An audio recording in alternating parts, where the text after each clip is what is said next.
भनिन्छ वनको कस्तुरी जसले आफ्नै नाभिमा रहेको बिनाको सुगन्ध जान्दैन, तर मानिस त्यस्तो कस्तुरी हो जसले आफ्नो सुगन्ध जान्ने क्षमता राख्दछ। तर पनि हाम्रो समाजमा त्यस्ता धेरै व्यक्तिहरू छन् जसले आफ्नो क्षमता जान्दैन। देशैभरि लुकेर रहेका त्यस्ता क्षमता र प्रतिभाले खोज्ने कार्यक्रम यो हो करोडौं कस्तुरी। कला, साहित्य, सङ्गीत र सञ्चार क्षेत्रका दिग्गज व्यक्तिहरू यस कार्यक्रमको निर्णायक मण्डलमा हुनुहुन्छ र अबको पालोमा आफ्नो प्रस्तुति लिएर आउँदै हुनुहुन्छ नागरिक समूह। के हो यो अनागरिक समूह भनेको?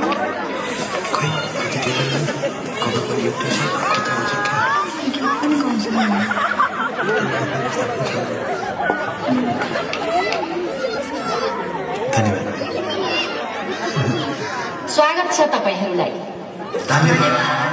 समूहको नाम अनागरिक राख्नु भएको रहेछ, कुन अर्थमा? जसले नेपाली नागरिक भएर पनि नागरिक भएको महसुस गर्न पाएका छैनन् त्यसको अर्थमा अनागरिक समूह। नाम चाहिँ बडो प्रतीकात्मक र रचनात्मक लाग्यो। कसरी बन्नुभयो अनागरिक समूह? हामी देशैभरिबाट छौँ, हिमाल, पहाड, तराई सबैतिरबाट। हामी सबैजनाको केही न केही प्रतिभा छ, केही न केही सपना छ।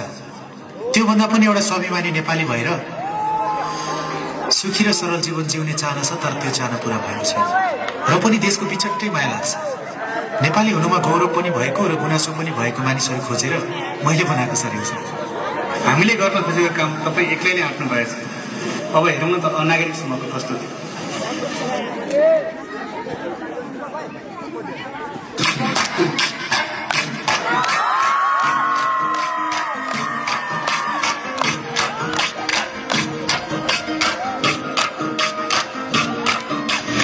देशको सीमा भित्र मैले जन्म लिए, गोर्खालीको सन्तान भनी गर्व गरेको थिए। जन्माएको आमाले हो घाँस काट्दा काट्दै, बाउको जीवन यसै गयो दुःख सार्दा सार्दै। हामीलाई के नि सुख छ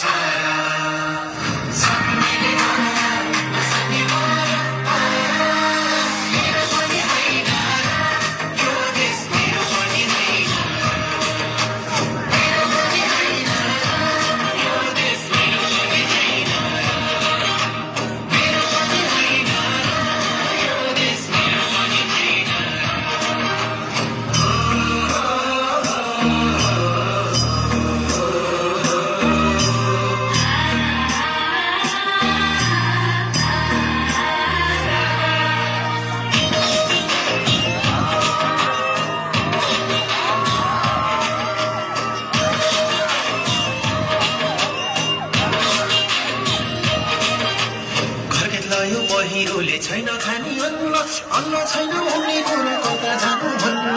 मैले जन्म लिन पर्ने जापान धर्म छैन, नेपालमा जन्म लिएर कहिले सुख पाइन। हामीलाई के नै सुख छ